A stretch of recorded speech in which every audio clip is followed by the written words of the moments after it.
Olá, querido irmão, querida irmã, você que nos acompanha nesse momento pelas ondas da Rádio Comunidade FM, pela web Rádio Nossa Mãe de Ibirité. Sou o Padre Frei Inácio José, pároco da paróquia de Nossa Senhora das Mercês, Arquidiocese de Belo Horizonte, doutorando em Teologia Bíblica pela Faculdade Jesuíta de Filosofia e Teologia. Seja bem-vindo ao nosso programa O Pão da Palavra, no qual nós meditamos a Palavra de Deus, proclamada neste domingo.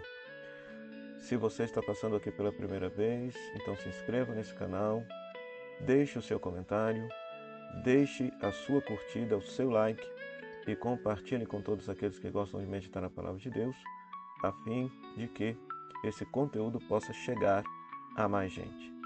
Nós estamos celebrando o 14º domingo do tempo comum e nós temos como leituras Isaías capítulo 66, versículo 10 a 14, Salmo 65, Gálatas capítulo 6, versículo 14 a 18 e Lucas capítulo 10, versículo 1 até o versículo 20. Nós estamos organizando uma peregrinação nesse Jubileu da Esperança para a Itália. Visitaremos a cidade de Roma, Florença, Veneza, Assis e Pádua. Se você tem interesse, entre em contato pelos telefones que estão aqui anunciados. Vamos meditar com alegria a Santa Palavra de Deus.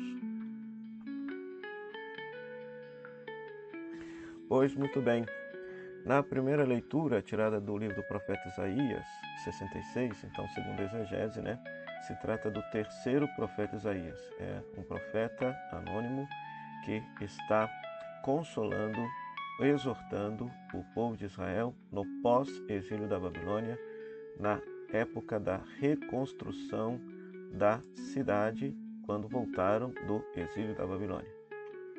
Então é muito interessante que o profeta compara tanto a cidade de Jerusalém quanto o próprio Deus como se fosse uma mãe que haverá de consolar, nutrir o seu povo da mesma forma como a mãe consola e alimenta os seus filhos, o seu filho. Então talvez aqui o grande tema é que a leitura fala de que o povo haverá de ser plenamente consolado na cidade de Jerusalém, Ou seja, eles vão se alegrar na cidade de Jerusalém, lá eles terão consolação, eles terão delícias, eles viverão a paz, Serão amamentados, serão acariciados, serão consolados, O coração se alegrará, Tudo isso como uma manifestação da glória de Deus sobre o povo. Pois tudo bem, a pergunta teológica e filosófica que nós precisamos fazer é se é possível ser plenamente feliz neste mundo. Pois, para o Antigo Testamento, ou seja, se tinha essa ideia de uma escatologia, ou seja, algo que é definitivo, que haveria de trazer paz e felicidade neste mundo. No Evangelho nós vamos ver que não é bem assim. Porque no Evangelho, veja bem, nós temos aqui um aspecto missionário que Jesus envia os 72 discípulos para anunciar a chegada do reino adiante de Jesus. Pede que esses discípulos sejam completamente despojados, olha lá, versículo 4, que não leveis bolsa, sacolas, sandálias, etc. Quanto mais simples o missionário do reino for, mais autoridade tem a sua palavra. Então, o mundo de hoje me permita dizer, sobretudo nos meios cristãos pentecostais, onde os pastores mostram com exuberância a sua riqueza, esfregando isso na cara dos seus fiéis, Ou seja, é uma terrível contradição em relação à simplicidade e pobreza que Jesus pediu aos seus missionários, pediu aos seus discípulos, aqueles que pregariam a chegada do reino. Depois, veja bem, a questão de comer e beber daquilo que servirem e o desejo da paz, ou seja, o missionário leva a paz de Deus, mas a paz de Deus só repousa naquela casa se as pessoas viverem em paz, quiserem construir a paz. Comer e beber do que vos servirem rompe com aquela tradição judaica de que não se pode comer certos tipos de alimentos, ou seja, a comensalidade aqui para Jesus é um sinal do reino de Deus, é um sinal de que todos são chamados ao banquete. É claro que que os missionários podem ser recusados, podem não ser aceitos. Então, por isso, versículo 10, versículo 11, né? E versículo 12, ou seja, a rejeição dos discípulos pode acontecer.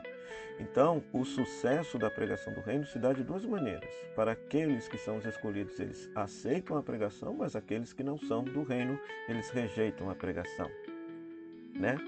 E aqui que está o link com a primeira leitura, versículo 17 a 20. Por quê? Porque os discípulos, ao voltarem alegres e satisfeitos porque houve grande sucesso na missão que eles realizaram, Jesus então deixa bem claro: olha, não vos alegreis porque os espíritos vos obedecem, porque eles faziam exorcismos e dava resultado. Antes, ficai alegres porque vossos nomes estão escritos no céu, no reino definitivo. Então aqui que está a questão. Se a primeira leitura prometia uma plena felicidade na cidade de Jerusalém, o Evangelho mostra que a verdadeira Jerusalém, onde nós haveremos de nos alegrar, ser consolados, ser plenamente satisfeitos, que não haverá dor, nem lágrima, nem choro, nem absolutamente nada que destrói e torna infeliz a vida humana, conforme dizia o livro do Apocalipse, é a Jerusalém celeste, é o céu, é o paraíso, é a eternidade, né? Então, ter o nosso nome escrito no céu vale muito mais do que a gente ter as glórias e as benesses deste mundo. Então, é muito interessante dizer isso, porque o sistema capitalista, ele cooptou a fé cristã, então transformou as bênçãos de Deus em bênçãos materiais. Então, muita gente vai nas igrejas atrás de bênçãos materiais, de saúde, casa, dinheiro, prosperidade, riqueza, carro, luxo, viagens, etc, etc. Não que Deus não queira que você tenha isso. Claro, Deus quer que todos nós tenhamos uma vida digna, uma vida feliz, uma vida de seres humanos, né? Claro que Deus quer que a gente possa ter conforto, que a gente possa ter saúde, que a gente possa ter lazer, né? Mas o mesmo Evangelho vai dizer que isso pode também se tornar um obstáculo para que a gente viva a vontade de Deus. A gente nunca pode esquecer que a riqueza, a glória deste mundo, o Evangelho diz, que pode se tornar um obstáculo, pode endurecer o nosso coração, nos tornar mais insensíveis, né? Então é interessante isso, né? Ou seja, a verdadeira salvação, a verdadeira promessa de vida plena e abundante que Deus nos prometeu está no céu, está na eternidade, não está nesse mundo. As pessoas podem ter tudo nesse mundo e perder a vida definitiva. A vida definitiva, não ter o seu nome escrito no céu. Então peçamos ao Senhor a graça de colocar na eternidade a nossa esperança. Cristo é a nossa esperança, a vida eterna é a nossa esperança. Não adianta nada a gente ter tudo nesse mundo e perder o céu, né? É preciso que se diga isso. Não é um discurso agradável, porque todo mundo contaminado pela mentalidade consumista, hedonista, capitalista que está presente, quer ter tudo nesse mundo. Mas é preciso dizer, Jesus não nos prometeu felicidade para esse mundo. Ele prometeu a felicidade eterna no reino, né? E aí, veja só, a segunda leitura vai mostrar justamente um caminho que é o contrário àquilo que é a expectativa de felicidade desse mundo, né? Quando, por exemplo, Paulo, no final da carta aos Gálatas, aí no capítulo 6, vai dizer que eu me glorio somente da cruz de nosso Senhor Jesus Cristo. Para ele, o mundo está crucificado para mim, como estou crucificado para o mundo. Ou seja, morria na cruz, era assassinado da cruz, os rebeldes contra o Império Romano. Então a cruz era um sinônimo de desprezo. Ele está dizendo aqui, olha, o mundo despreza Paulo e Paulo também despreza o mundo. Ou seja, para ele o mundo, as coisas do mundo, os valores do mundo, as riquezas desse mundo não tinham valor algum. Valor algum. E mais, veja, versículo 17. Doravante que ninguém me moleste, pois eu trago em meu corpo as marcas de Jesus. As marcas de Jesus se contrapõem à marca da circuncisão, que está aqui no versículo 15. Por quê? Para o povo de Deus, a circuncisão, que era esta marca corporal que o homem trazia no seu corpo, era o sinal da pertença ao povo de Deus, a pertença ao povo de Israel. Agora, como existe um novo Israel, que é o Israel de Deus, olha lá, versículo 16, e o Israel de Deus são todos aqueles que seguem a Jesus, então qual é a marca corporal da pertença ao Israel de Deus? as marcas de Jesus, os sofrimentos que a vida traz. Então é muito interessante. Aqui é preciso também explicar um pouquinho. Durante muito tempo, a teologia católica, sobretudo a espiritualidade católica, enfatizou a necessidade da gente sofrer para ir para o céu. Não é bem assim não, tá?